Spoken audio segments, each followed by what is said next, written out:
Welcome to taxes in Tamil channel. இந்த வீடியோவில் வந்து ஐஎஸ்ஐஎன் ரெஜிஸ்ட்ரேஷன் பற்றி பார்க்கலாம். ஃபஸ்ட்டு வந்து இந்த ஐஎஸ்ஐஎன் அப்படிங்கிற ஃபுல் ஃபார்ம் பார்க்கும்போது வந்து இன்டர்நேஷ்னல் செக்யூரிட்டிஸ் ஐடென்டிஃபிகேஷன் நம்பர் அப்படிங்கிறது தான் வந்து ஐஎஸ்ஐஎன் ப்ராசஸ்ங்கிறது சொல்கிறாங்க. இப்போ வந்து இது எதுக்காக கொண்டு வந்திருக்காங்க அப்படின்னு பார்க்கும்போது வந்து இப்போ ஒரு ப்ரைவேட் லிமிட்டடில் வந்து ஷேர் ஹோல்டர்ஸோட ஷேர்ஸ் எல்லாமே ஹார்ட் காப்பியாக தான் ஷேர் சர்டிஃபிகேட்டாக மெயின்டைன் பண்ணிட்டுருக்காங்க. இந்த ஷேர் சர்டிஃபிகேட் எல்லாமே வந்து ஃபிசிக்கலாக இருக்கிறத டிமெட்டீரியலைஸ் பண்ணணுங்கிறதுக்காக வந்து இந்த ஐஎஸ்ஐஎன் ப்ராசஸ் கொண்டு வந்திருக்காங்க. இந்த ப்ராசஸில் வந்து டிமெட்டீரியலைஸ் பண்ணும்போது வந்து ஷேர் ஹோல்டரோட இண்டிவிஜுவல் டிமேட் அக்கௌண்ட்டுக்கு வந்து இந்த ஷேர்ஸ் எல்லாமே ட்ரான்ஸ்ஃபர் பண்ணி கொடுத்துருவாங்க. இந்த ஷேர்ஸ் எல்லாம் ட்ரான்ஸ்ஃபர் பண்ணி கொடுக்கறதுக்கு வந்து இப்போ கரண்ட்டாக வந்து செபியில் ரெண்டு கம்பெனிஸ்க்கு வந்து செபி வந்து அப்ரூவல் கொடுத்துருக்கு. அது என்னென்னா என்எஸ்டிஎல் அண்ட் சிடிஎஸ்எல் அப்படிங்கிற ரெண்டு கம்பெனி. என்எஸ்டிஎல் அப்படிங்கிற பார்க்கும்போது வந்து நேஷனல் செக்யூரிட்டி டெபாசிட்டரி லிமிடெட் அப்படின்னு சொல்கிறாங்க. சிடிஎஸ்எல் அப்படிங்கிறது வந்து central depository service India limited அப்படிங்கிற பேரில் வந்து ரெண்டு கம்பெனிஸ் இருக்குது.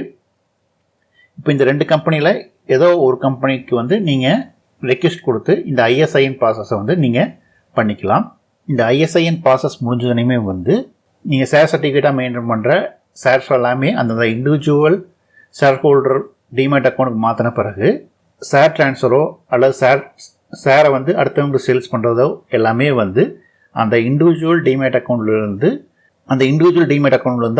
பண்ண வேண்டியதாக இருக்கும். ஏற்கனவே பழைய முறையில் நீங்கள் வந்து பண்ண முடியாது. இந்த ஐஎஸ்ஐஎன் ப்ராசஸ் வந்து எந்தெந்த டைப்புனான கம்பெனிஸ்க்கு வரும் அப்படின்னு பார்க்கும்போது வந்து ஒரு பப்ளிக் லிமிடெட் கம்பெனி, செகண்ட் வந்து non small private limited company, third வந்து செக்ஷன் 8 கம்பெனிஸ், ஃபோர்த்து வந்து subsidiary of foreign or Indian கம்பெனிஸ்க்கு, ஃபிஃப்த்து வந்து ப்ரொடியூசர் கம்பெனி, சிக்ஸ்த்து வந்து wholly owned subsidiary of private limited companies, seventh வந்து நான் பேங்கிங் ஃபினான்ஷியல் கம்பெனிஸ், எட்டாவது கடைசியாக வந்து companies register with regulatory authorities அப்படிங்கிற டைப் ஆஃப் கம்பெனிஸ்க்கு எல்லாமே வந்து இந்த ஐஎஸ்ஐஎன் ப்ராசஸ் வந்து நீங்கள் பண்ண வேண்டியதாக இருக்கும். இந்த ஐஎஸ்ஐஎன் ரெஜிஸ்ட்ரேஷன் ப்ராசஸ் வந்து யாருக்கெல்லாம் கிடையாது அப்படின்னு பார்த்துட்டோம்னா நிதி கம்பெனியாக ரெஜிஸ்டர் பண்ணிங்களுக்கும், கவர்மெண்ட் கம்பெனிஸ்க்கும், wholly owned subsidiary of public கம்பெனிஸ்க்கும், ஸ்மால் ப்ரைவேட் லிமிடெட் கம்பெனிஸ்க்கும் வந்து இந்த ஐஎஸ்ஐஎன் ப்ராசஸை வந்து நீங்கள் பண்ண வேண்டியதில்லை. இப்போ இதில் மேஜராக பார்க்க வேண்டியது வந்து மோஸ்ட் ஆஃப் எல்லாம் ரெஜிஸ்டர் பண்ணுறது வந்து ஜென்ரல் ப்ரைவேட் லிமிடெட்டை தான் ரெஜிஸ்டர் பண்ணுறாங்க. ஏதாவது தேவை இருந்தால் தான் வந்து இப்போ ஏற்கனவே சொன்ன இந்த செக்ஷனில் வந்து ரெஜிஸ்டர் பண்ணுறாங்க. இப்போ மேஜராக நம்ம பார்க்க வேண்டியது வந்து non small private limited companies தான் வந்து நம்ம இப்போது பார்க்க வேண்டியதாக இருக்குது. இப்போ இந்த ஸ்மால் ப்ரைவேட் லிமிடெட் கம்பெனிஸ் அப்படிங்கிறது யாரெல்லாம் அப்படின்னு பார்க்கும்போது வந்து அந்த கம்பெனி வந்து பப்ளிக் லிமிடெட் கம்பெனியாக இருக்கக்கூடாது. செகண்ட் பாயிண்ட் வந்து அந்த கம்பெனியோட பெய்டப் கேபிட்டல் வந்து 4 கோடிக்கு மேலே இருக்கக்கூடாது. தேர்ட் பாயிண்ட் வந்து அந்த கம்பெனியோட ப்ரீவியஸ் இயரோட டர்ன் ஓவர் வந்து 40 கோடிக்கு மேலே இருக்கக்கூடாது. இந்த 3 பாயிண்ட்லேயும் ஏதோ ஒரு பாயிண்ட் வந்து மீட் அவுட் ஆகலினாலுமே வந்து அந்த கம்பெனி வந்து ஸ்மால் கம்பெனியாக வந்து எடுத்துக்க மாட்டாங்க. அப்படி இந்த 3 பாயிண்ட்டும் மேட்ச் ஆனாலும் வந்து அந்த கம்பெனி வந்து ஒரு ஹோல்டிங் கம்பெனியோ ஆர் சப்சிடரி கம்பெனியாக இருந்தாலும் இந்த ஸ்மால் கம்பெனிங்கிற டெஃபினிஷனுக்குள்ளே வராது. அல்லது வந்து அந்த கம்பெனி வந்து செக்ஷன் 8 கீழே ரெஜிஸ்டர் பண்ணியிருந்தாலும் இந்த ஸ்மால் கம்பெனிங்கிற டெஃபினிஷனில் வராது. அல்லது வந்து அந்த கம்பெனி வந்து corporate body governed by any special act அப்படிங்கிற முறையில் இருந்தாலும் இந்த ஸ்மால் கம்பெனிங்கிற டெஃபினிஷனில் வந்து உங்களோட ப்ரைவேட் லிமிடெட் கம்பெனி வந்து வராது. இப்போ ஸ்மால் கம்பெனிங்கிறது வந்து எது அப்படிங்கிறது மீட் அவுட் ஆகுது அப்படின்னு பார்க்கும்போது வந்து பப்ளிக் லிமிடெட் கம்பெனியாக இருக்கக்கூடாது.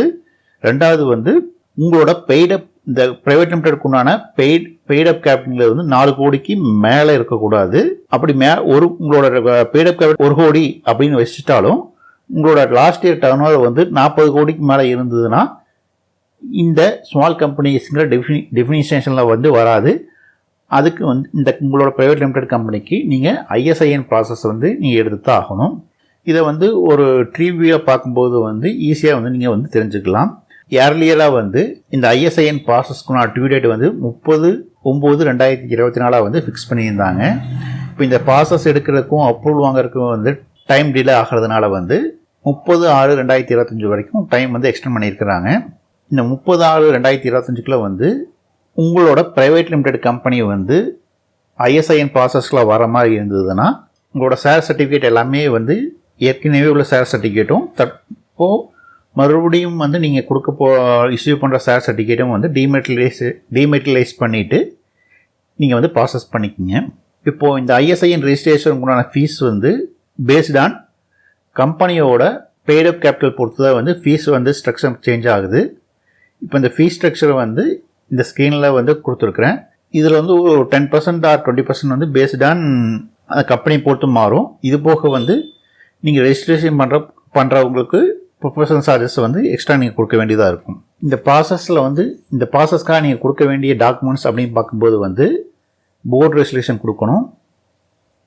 ரெண்டாவது வந்து என்எஸ்டிஎல்ஓ ஆர் சிடிஎஸ்எல்கோ வந்து அதுக்குள்ள போர்ட்டலில் வந்து நீங்கள் லாகின் பண்ணி ப்ரொஃபைல் ஃபார்ம் வந்து ரெடி பண்ணுற வேண்டியதாக இருக்கும்.